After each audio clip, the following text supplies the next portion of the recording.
At a time. Minifig scale Sullust base is getting very expensive, so I haven't started yet just because I want to design and like plan out everything before I start actually buying the pieces to build it. But oh my god, it is already almost $3,000. That's an estimated price based on Bricklink Studio. It's not including the shipping, you know, the different market prices for pieces, and it's literally just this. I know it does look alike. It is a lot. I mean, it is a lot. There's like thousands of pieces in here already, but it's like, oh my god. Like, I haven't even started the walls yet. I only built the pillars only on one side.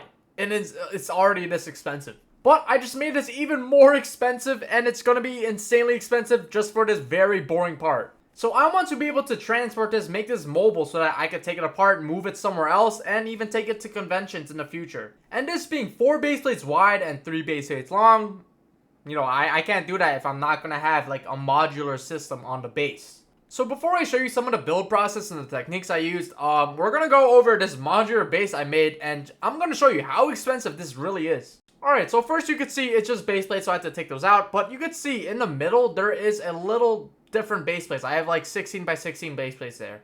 And that is because there's a little indent in this Sullust hangar where there's like cargo stuff in there. You'll see. So because of that, I mean, this is probably better that, you know, it's actually going to be implemented inside the base instead of, you know, I have to use different leveled books to hold it up. But now for the base plate. So the cost is what's going to kill you. So what I love about Bricklink Studio is that they have a feature that shows the cheapest price available for certain pieces. And my base plates are going to be plates on top with bricks supporting on the bottom. So the cheapest colors available for the 16 by 16 is magenta, and then 8 by 8 is lime green. And they are around the same price, but I'm gonna save you the time because I realized there's only like 100 of those 16 by 16 purple base plates. So, you know, that's not gonna be really viable. So I just switched over to the lime green plates. But essentially, this is a process, you know, having the brick supporting the plates. And I'm going to save you the process again because at first I realized, you know, I just did it with the brick alone and I realized, oh, it's too short. So I added 2 plates to match the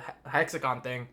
Then I realized it's a plate too tall, so then I had to delete the plates, and it was just a whole long process. But to make this modular, I added some Technic bricks, so I have those axle bricks that I'm gonna have axles intertwined with them, just so that it's easier to take apart, but also put it in. And here's me actually putting the hexagon thing. It's a square because, you know, I built it around the hexagon, but I had to add a little bit more support, you know, around that, and, you know, have different plates so that it could actually fit that inside the base plate. And with this, I measured it on the actual, you know, thing. Because it's going to be like in the middle of the base plates, I had to connect these base plates together. And you'll see in later clips, I use, you know, bricks, plates to like hold those base plates together. But now here's me measuring it on the actual, you know, diorama. And thankfully, everything worked out. But after connecting those 2 base plates, I decided let's do, you know, 3 rows. Or not 3 rows. 4 rows of 3 base plates all connected because, you know, I feel like having 12 separate base plates will be a big hassle. And of course, I had to adjust some of the bricks so that I could actually connect them. But once everything's done, this is the final product and what it's going to look like on the actual diorama. But since this is a base plate, you know, I decided since this is going to be the first section, I'm also going to include the tiles that are going to be part of the diorama just so that it makes it easier. And thank God the tiles actually line up with the base plate so that I don't have to make any adjustments. But guess how much this whole thing, just the base plate and the tiles cost? Okay, on Bricklink Studio, it says about $950.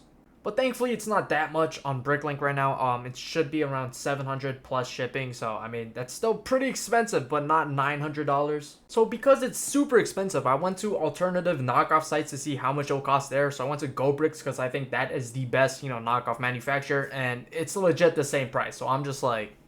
But let's talk about the update to the MOC. So, I finally made the pillars. And this was probably the hardest part. And I'm pretty sure it is going to be the hardest part. So, I'm happy it's finally done. But yeah, this bottom part was the hardest part. I spent so many days trying to figure out what exactly to do, but I'm happy with the final result. And another part that was tricky was trying to connect it to the wall, trying to like see, and even then I'm not entirely sure if it's like 100% secure, so we'll see when I actually buy the pieces for that part. But after doing that, I finally got it secure. You know, there's a little connection point towards like the upper section of the wall, and then of course, you know, building the pillar, that's pretty easy. It's literally just bricks and then, you know, using snot with the side lights, pretty easy. But there was an issue because if you see in the midsection, the last slope of that pillar, there is different types of lines, and there's ones with like horizontal lines, there's one with like a vertical line. So I think there's 3 different versions. I had to make different versions for each one, and then obviously some are repeated, so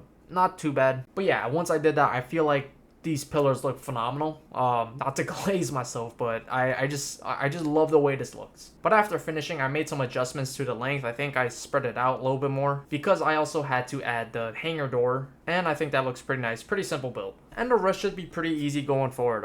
The only hard parts I'd say would have to be like making the corners, because that is kind of like a weird angle. But besides that, all I have to do now is legit replicate the other side, have built the walls.